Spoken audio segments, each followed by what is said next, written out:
सिद्धेभ्यः ॐ नमः सिद्धेभ्यः ॐ नमः सिद्धेभ्यः ॐ नमः सिद्धेभ्यः नमो अरिहन्ताणं नमो हरियन्तानं नमो सिद्धाणं नमो आयर्याणं नमो वज्रायाणं नमो लोये सवसाहुणम् ओंकारं बिन्दुसंयुक्तं नित्यं ध्यायन्ति योगिनः कामदं मोक्षदं चैव ओंकाराय नमो नमः। अविरल शब्द घनोग प्रक्षालित सकल भूतल कलंका मुनिवृपाश तीर्था सरस्वती हरितनो दुरितम् अज्ञानतिमिरान्धानां ज्ञानाञ्जन शलाकया चक्षुरुन्मीलितं येन तस्मै श्रीगुरवे नमः। परम गुरुभ्यो नमः परम प्राचार्य गुरुभ्यो नमः। सकल कलश विध्वंसकं श्रेयसां परिवर्धकं धर्म संबंधकं भवजीवन प्रतिबोधकारकम् इदं शास्त्रं श्री रत्नकरण्डक श्रावकाचार्याणां ध्येयम् अस्य मूल ग्रंथकर्तारः श्री सर्वज्ञ देवाः तदुत्तर ग्रंथकर्तारः श्री गणधर देवाः प्रतिगणधर देवाः तेषां वचोनुसार श्रीमद् आचार्य प्रवर श्री समंत भद्र देवैः विरचितं मंगलम भगवान वीरो मंगलम गौतमो गणी मंगलम कुंद कुंदार्यो जैन धर्मोस्तु मंगलम सर्वमंगल मांगल्यं सर्वकल्याणकारकं प्रधानं सर्वधर्माणां जैनं जयतु शासनं जैनं जयतु शासनं। नमः श्रीवर्धमानाय निर्धूतकलिलात्मने सालोकानां त्रिलोकानां यद्विद्यादर्पणायते यद्विद्यादर्पणायते।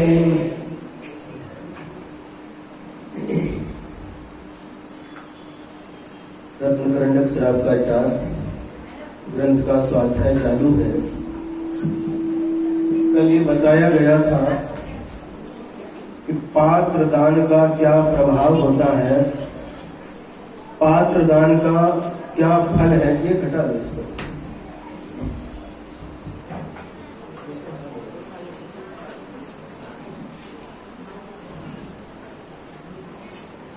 कहता उच्चैर गोत्रम प्रणते है, ऐसे तपोधन मुनिराज को प्रणाम करने से उच्च गोत्र का बंध होता, उच्च गोत्र की प्राप्ति होती है। पड़गान करके जब साधु को अपने घर में लेकर के जाते हैं, नवधा भक्ति करते हैं, तो एक एक भक्ति का क्या क्या फल है, ऐसा आचार्य समंत भद्र स्वामी जो कि तीसरी शताब्दी के आचार्य हैं, हजारों वर्ष पहले उन्होंने लिखा है। ऐसे तपोधनों को प्रणाम करने से उच्च गोत्र की प्राप्ति होती है। दानात् भोगः, और उनको आहार आदि दान देने से भोगों की प्राप्ति होती है। कभी उनके जीवन में किसी प्रकार का अभाव आगामी भविष्य में नहीं रहता। उपासना पूजा, उनकी उपासना करने से पूजा अर्थात प्रतिष्ठा की प्राप्ति होती है। चाहने से प्राप्ति नहीं होती, किंतु कब होती है? ऐसे तपोधन की उपासना करने से प्रतिष्ठा की प्राप्ति होती है। और भक्ते हैं सुंदर रूपम, उनकी भक्ति करने से सुंदर रूप की प्राप्ति होती है। स्तवनात् कीर्ति, और उनकी स्तुति करने से, स्तवन करने से जो स्तुति करता है उसकी कीर्ति चारों दिशाओं में फैल जाती है, ऐसा कहा था। अब आज बता रहे हैं कि थोड़ा सा भी दान किस प्रकार से महान फल को देने वाला होता है। पुस्तक लाए हैं? हाँ। चितिगतमिव वटबीजम् पात्रगतं दानमल्पमपि काले फलतिच्छाया विभवम् बहुफलमिष्टं शरीरभृताम् चित्तगतमिव वटबीजम् पात्रगतं दानमल्पमपि काले फलतिच्छाया विभवम् बहुफलमिष्टं शरीरभृताम्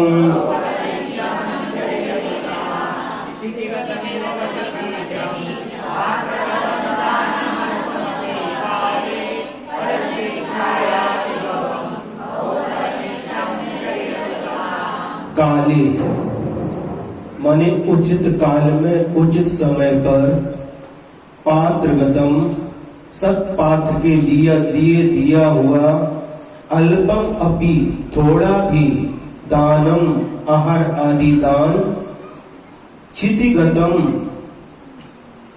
क्षिति यानी धरती कौन सी धरती जो उपजाऊ भूमि है वहां पर पड़े हुए वट बीजम इव वट के बीज के समान शरीर भृताम संसारी जीवों के लिए छाया विभवम छाया रूप महान वैभव से युक्त बहु माने बहुत भारी इष्टम अभिलषित फलम यानी फल को फलती फलता है।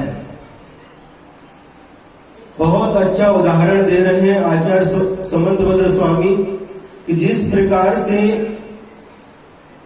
जो बट का पेड़ होता है आप लोगों ने देखा है बट का वृक्ष वहां पर बट पूर्णिमा के दिन जाकर के महिलाएं लोग धागा लपेट देती हैं 7 बार के 7 भव में यही पति हमें प्राप्त हो ऐसी भावना से ये रूढ़ी से अंधश्रद्धा से कार्य होता है। जब हम औरंगाबाद से अहमदनगर से पूना जा रहे थे उसमें बीच में एक देखा यह दृश्य एक पेड़ को बहुत सारे धागे बांधे हुए थे। किसी से पूछा भैया इसको क्यों बांध दिया तो उन्होंने हमको बताया जो सौभाग्यवती महिलाएं रहती हैं वह इस भावना से 7 बार उसको बांधती है कि 7 भव में यह पति मुझे मिले। एक अंधश्रद्धा अंधविश्वास है।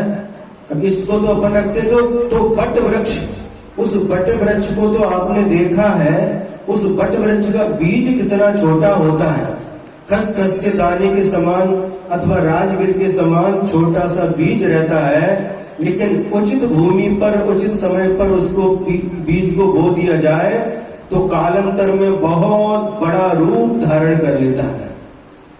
आचार्य श्री सुनाते थे कि कलकत्ता में एक ऐसा बड़ का पेड़ है लगभग 2 किलोमीटर की एरिया में फैला हुआ है और उसकी जो शाखाएं जो लटकती हैं और उससे पुनः बीज बन करके मिल करके इतना बड़ा फैल गया है ये मूल कौन सा पता नहीं चलता।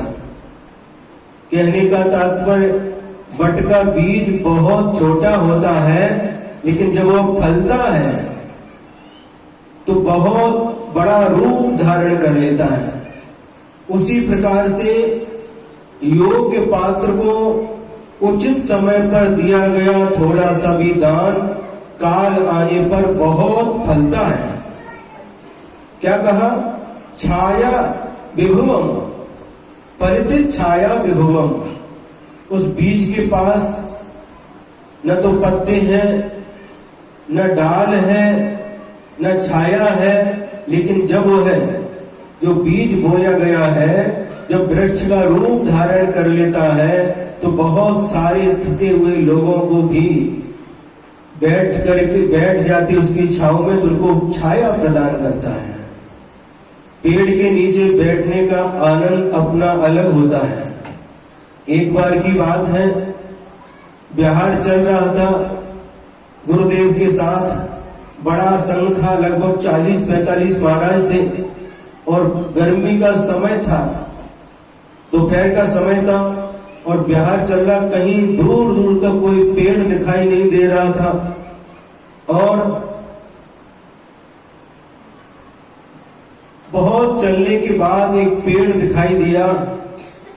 गुरुदेव वहां पर जाकर उस पेड़ के नीचे विराजमान हो गए और सभी साधु भी गुरुदेव को घेर करके बैठ गए। और जो साधु पीछे रह गए थे, जैसे ही आचार्य देखते तो नाम ले लेकर के उनको बुलाते थे। और उस पेड़ की छाया में पूरा संघ बैठ गया है। गुरुजी कहते हैं कि देखो, जिसकी छाया में हम बैठे हैं वह कौन है? पेड़ है, झाड़ है।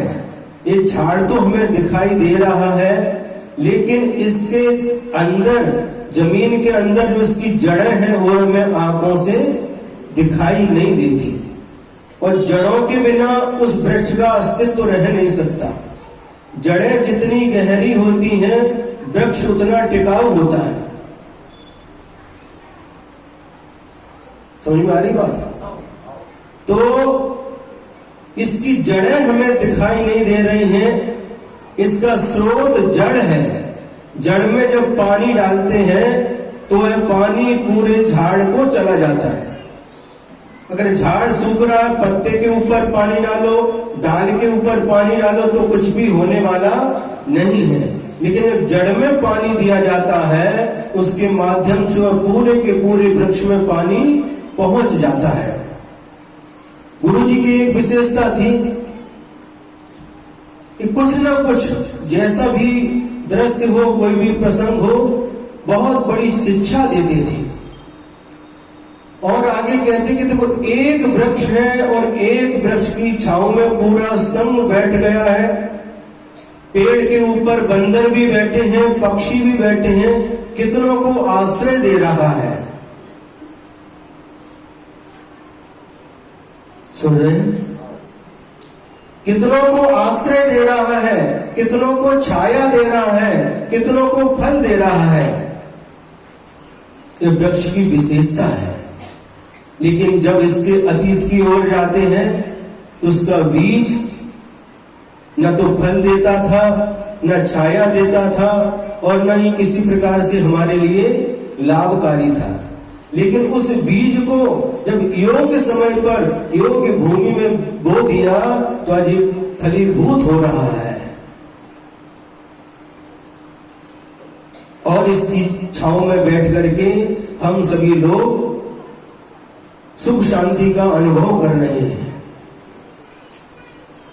तो अल्प दान, थोड़ा दान भी दिया गया, लेकिन योग्य पात्र को योग्य समय पर दिया गया तो बहुत फलदायी होता है। ये बात यहाँ पर बतलाई जा रही है।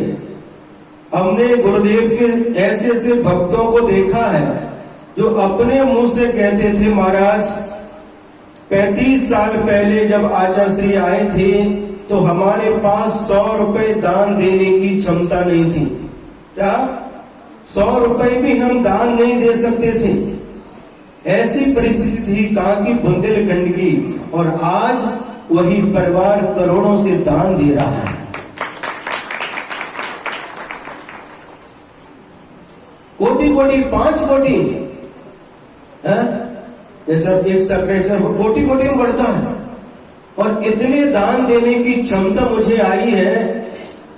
तो हम जब 35 साल पुरानी अपनी याद करते हैं, लोग दान देते थे, मेरे भी भाव होते थे, लेकिन 100 रुपए भी मेरे पास उस समय नहीं थे।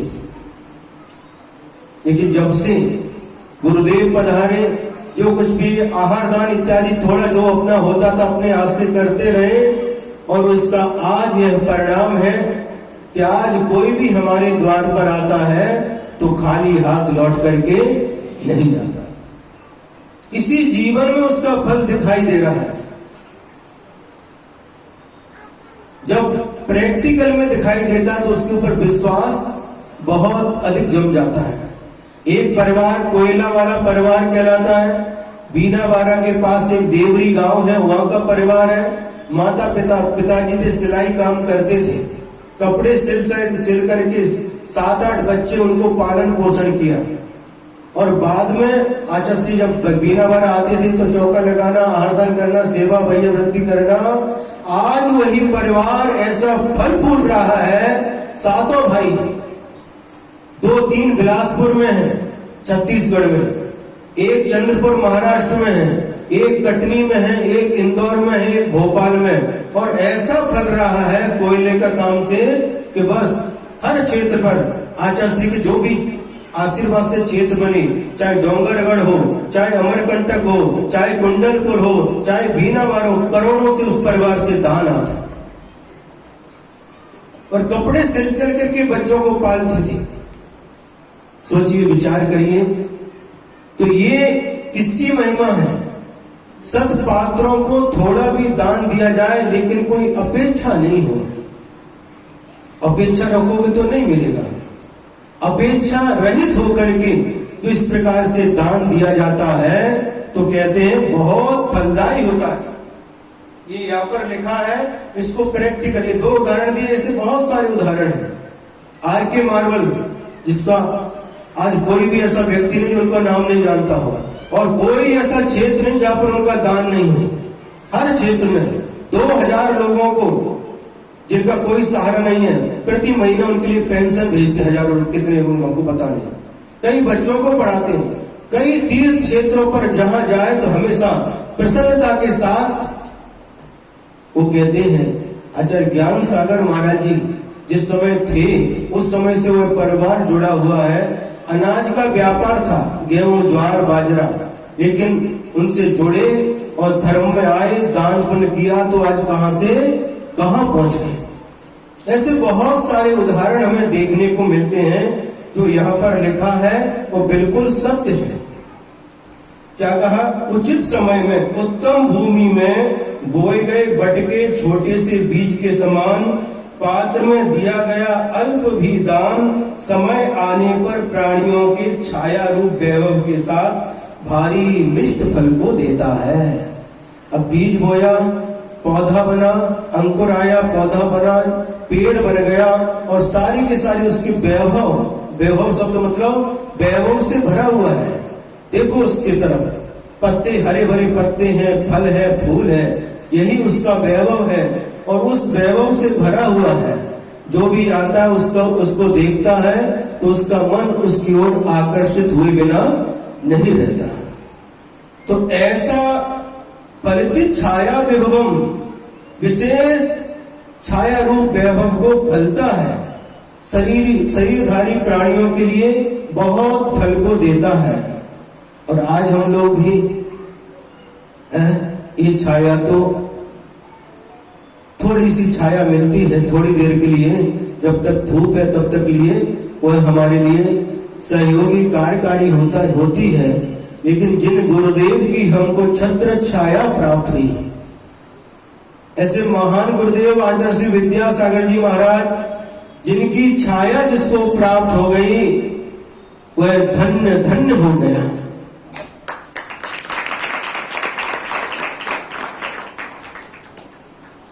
और ऐसी फली उनकी छाया, जिसको भी उनकी छाया मिली, ऐसी फली कि आज पूरे भारतवर्ष में जो जिन धर्म का, जिन शासन का डंका बजता दिखाई दे रहा है, वह सब उन्हीं गुरुदेव की छाया का, छत्र छाया का प्रतिफल है। चाहे राजस्थान हो, महाराष्ट्र हो, कर्नाटक हो, मध्य प्रदेश हो, उत्तर प्रदेश हो, गुजरात हो, छत्तीसगढ़ हो, कोई भी प्रांत हो, और यहाँ तक कि विदेशों में भी गुरुदेव के आशीर्वाद से, उनके आशीर्वाद से, उनकी छाया, उनकी छत्र छाया, मतलब ऐसा नहीं कि वहां पर बैठे तभी छत्र छाया है, वहां पर निकट रहने पर तो छत्र छाया रहती ही है, लेकिन उनकी आशीर्वाद की ऐसी छत्र छाया रहती है, हजारों किलोमीटर दूर हो फिर भी उनकी छत्र छाया प्राप्त होती रहती है।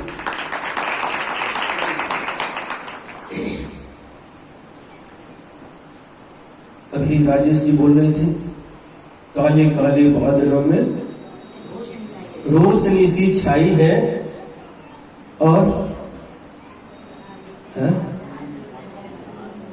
काले काले बादलों में रोशनी सी छाई है, और गुरु के बिन हर चीज पराई है। देखिए कितनी सुंदर भाव है। गुरु के बिन हर चीज पराई है। जिसको हम अपना मानते हैं, जिसको हम मेरा कहते हैं, वास्तव में वह मेरा नहीं है। गुरु को छोड़ करके सब चीज पराई है, सब चीज पराई है। गुरु के चरणों के सामने सारी 3 लोक की दौलत भी फीकी पड़ जाती है। सुन रहे कि नहीं? हाँ,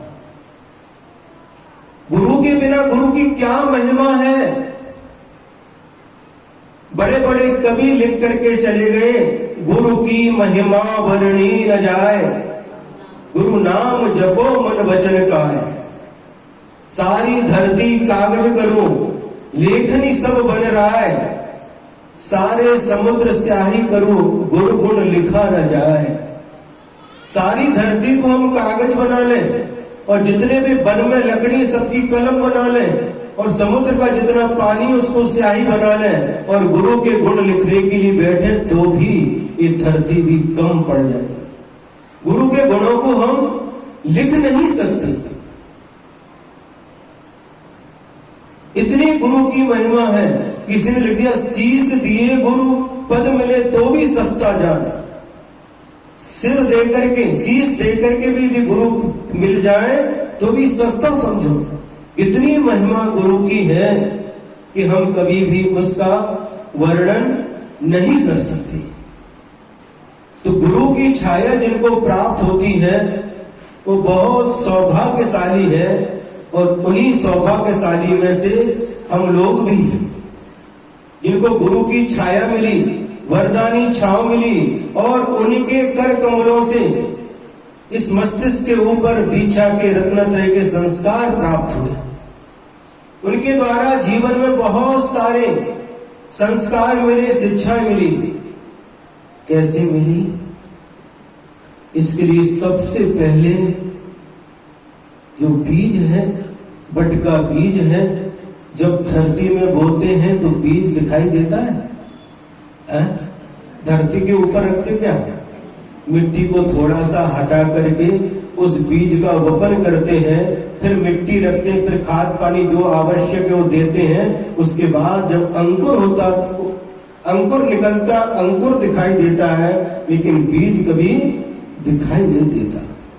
सबसे पहले उस बीज ने उस धरती मां को समर्पण कर दिया। क्या? हे मां, अब मेरा जीवन तुम्हारे लिए समर्पित है। मां में समा गया, मां की गोद में चला गया, अब मुझे कोई चिंता नहीं है। उस बीज ने जब धरती मां के प्रति समर्पण किया, तभी वह झाड़ बन करके तैयार हुआ और सैकड़ों हजारों लोगों के लिए आश्रयदाता बना है। बिना समर्पण के कभी भी वह बीज वृक्ष नहीं बन सकता। उसी प्रकार से जब तक गुरु के प्रति हम समर्पित नहीं होते, तब तक यह कोई भी हमारे लिए इस प्रकार की विशेषता प्राप्त नहीं हो सकती। शिष्य को भी सबसे पहले गुरु के चरणों में समर्पित होना पड़ता है। पाषाण खंड को लेकर के शिल्पी मूर्ति बनाता है, छैनी हथौड़ा लेकर के उस पर मारता है, चोट मारता है, और पत्थर निकलता जाता है, और एक दिन वही भगवान की मूर्ति बन करके तैयार हो जाती है। पत्थर शिल्पी को समर्पित होता है तो मूर्ति बन जाता है। बीज धरती मां को समर्पित होती है तो झाड़ बन जाती है। उसी प्रकार से गुरु चरणों में जब समर्पण होता है तो शिष्य क्या बन जाता है? शिष्य को भी भगवान बना देता है।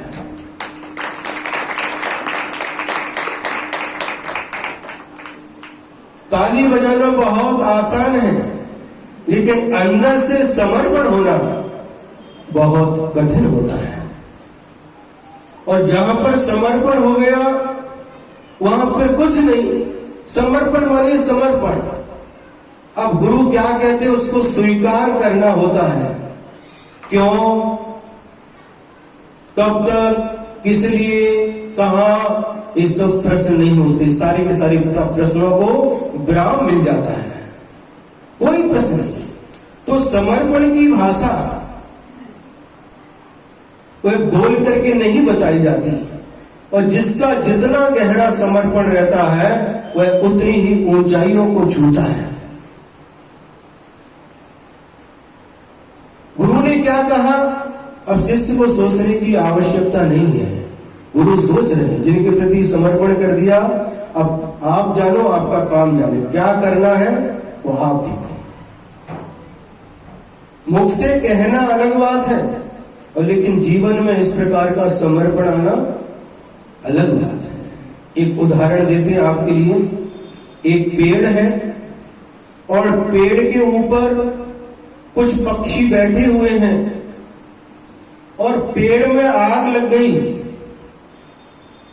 उधर से एक कवि निकलता है और कवि एक दोहा बोलता है, आग लगी है वृक्ष में, झरझर जाले पात, तुम क्यों न उड़ो पंखिया, पंख है तुम्हारे पास। सुन रहे हैं? वह कवि कहता है, इस पेड़ में आग लग गई है और ये पत्ते जलते जा रहे हैं, हे पक्षी लोगों तुम उड़ क्यों नहीं जाते, तुम्हारे पास पंख है। तो पक्षी उत्तर देता है, क्या उत्तर देता सुनिए, फल खाए इस वृक्ष के, फल खाए इस वृक्ष के, गंदे कीने पात, अब ये मेरा धर्म है, जल जाऊं इसी के साथ। समझा है? इसका नाम है समर्पण। समर्पण बहुत आवश्यक होता है। किसी भी क्षेत्र में जाओ, बिना समर्पण के कभी भी हमारी उन्नति नहीं हो सकती।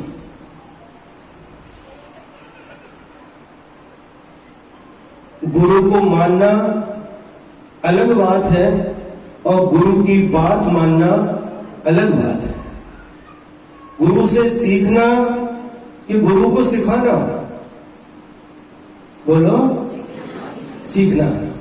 गुरु से सीखना है, ऋषभ सागर महाराज जी ने बोला था, गुरु से सीखना है या गुरु को सिखाना है? सीखना है। जहां समर्पण होगा तो वह सीख सकता है। समर्पण के अभाव में क्या होगा? समर्पण सिर्फ बात तक सीमित नहीं होना चाहिए, किंतु हृदय से समर्पण होना चाहिए। जहां हृदय से समर्पण होता है वह दिमाग शांत हो जाता है, और जब हृदय से समर्पण नहीं होता वह दिमाग चलता है। समझ में आ रही बात?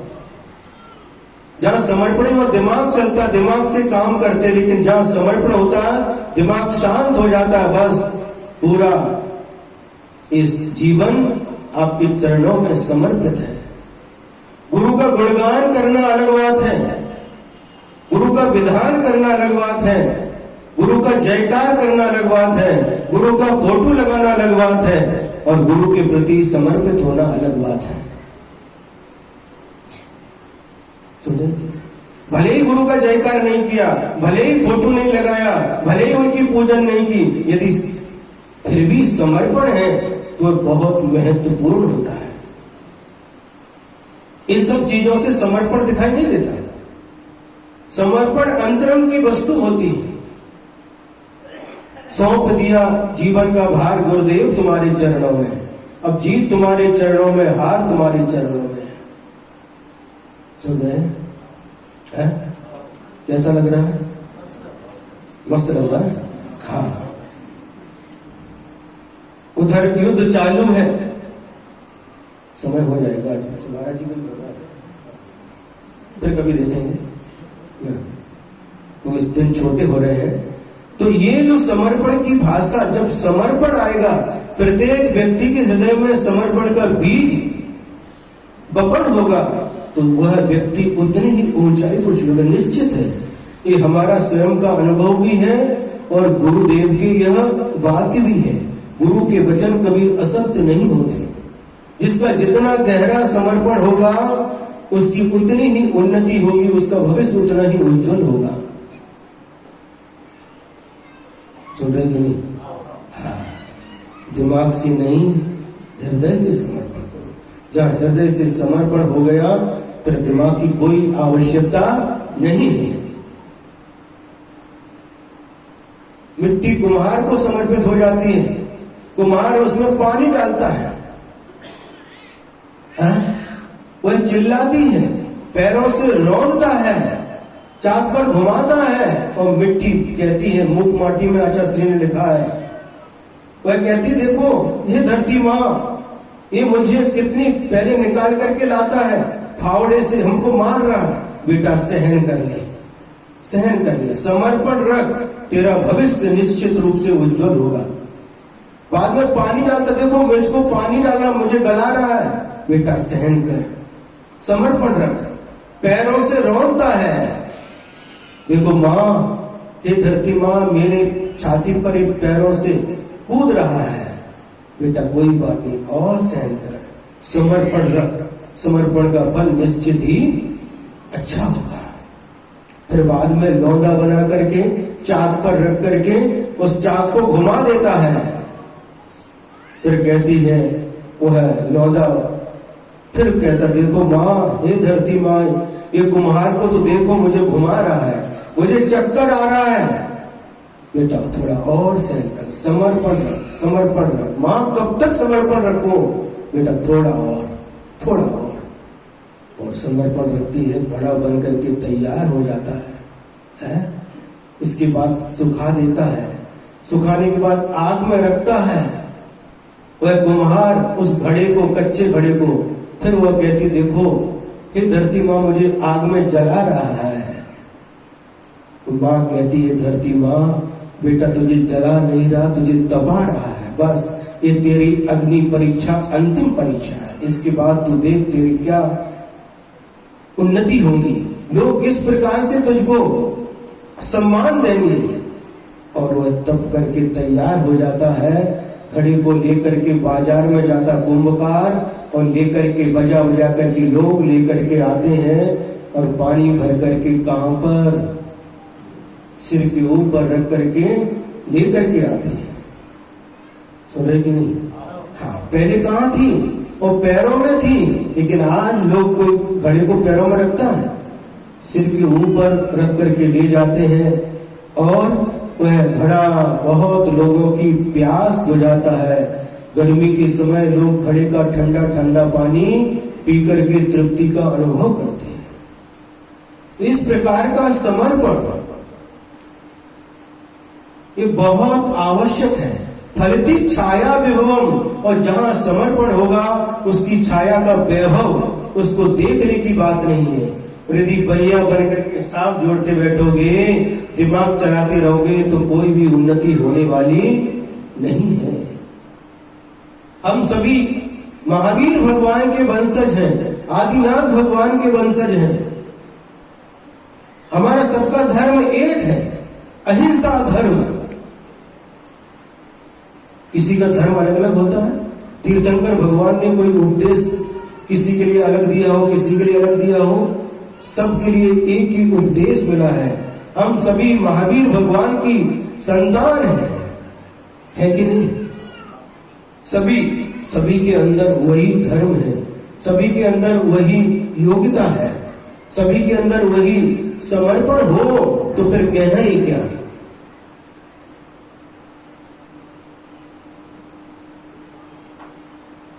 सुनेगी नहीं? भले ही दो है, एक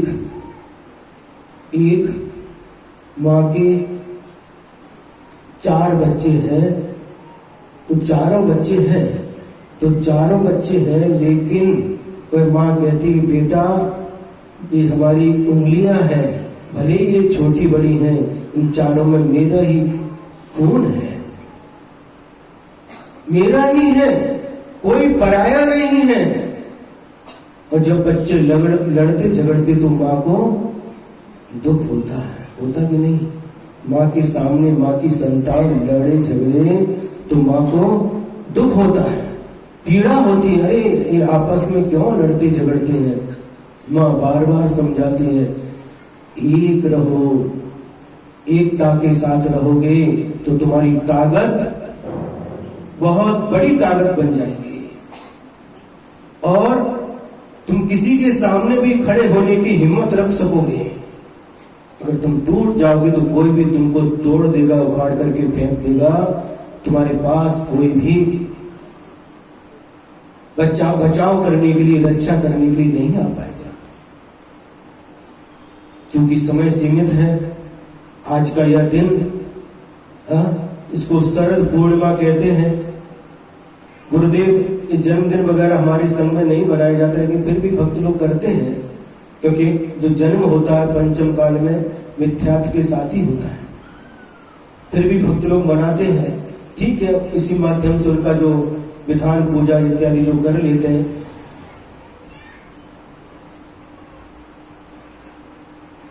तो छोटा सा भी बट का बीज एक विशाल वृक्ष का रूप धारण कर लेता है और विभव फलित छाया विभव, बहुत विशाल छाया के लिए वह कारण बनता है। इसका मूल कारण जो हम आपको कहना चाह रहे हैं, समझाना चाह रहे हैं, और ये हम दिमाग से नहीं हृदय से समझाना चाह रहे हैं, उस बीज का समर्पण उसको झाड़ बना देता है और इतनी शक्ति उसके पास आ जाती है, बड़ी बड़ी आंधी और तूफान से टकराने की वो क्षमता रखता है। बड़ी बड़ी आंधी तूफान आ जाए फिर भी वह ज्यों का त्यों खड़ा रह सकता है। किसके बल पर? समर्पण के बल पर। इसलिए हमारा आप सभी से, जो भी यहाँ पर बैठे हैं, सबसे कहना है कि समर्पण सीखो। ज्ञान प्राप्त किया, प्रतिमाएं धारण की, पूजन करते हैं, अभिषेक करते हैं, मंदिर आते हैं, जो करते हो तो करो, लेकिन समर्पण के भाव से करो, समर्पित होकर के करो, तो तुम्हारा बहुत विकास होगा, तुम्हारी बहुत उन्नति होगी। और हम तहे दिल से यह बात कहते हैं, यह पुसत की समाज की बहुत उन्नति हो, क्योंकि इनके प्रति हमारा बहुत कौन सा रिश्ता हमको पता नहीं।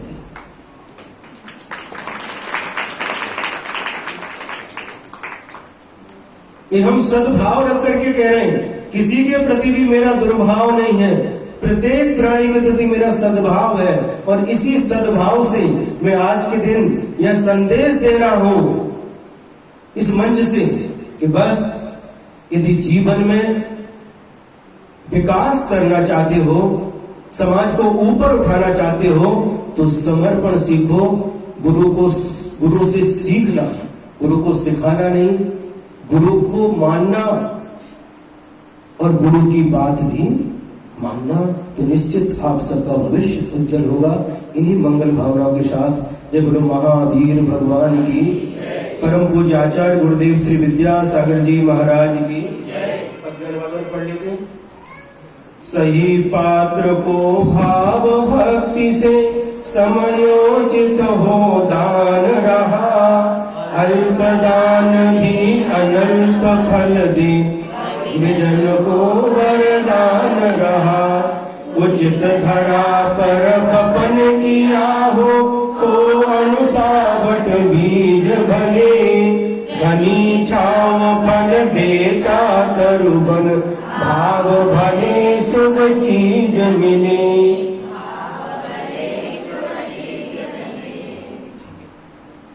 जय बोलो द्वादशांग जगवाणी माता की, परम उपकारी परम पूज्य आचार्य गुरुदेव श्री विद्यासागर जी महाराज की।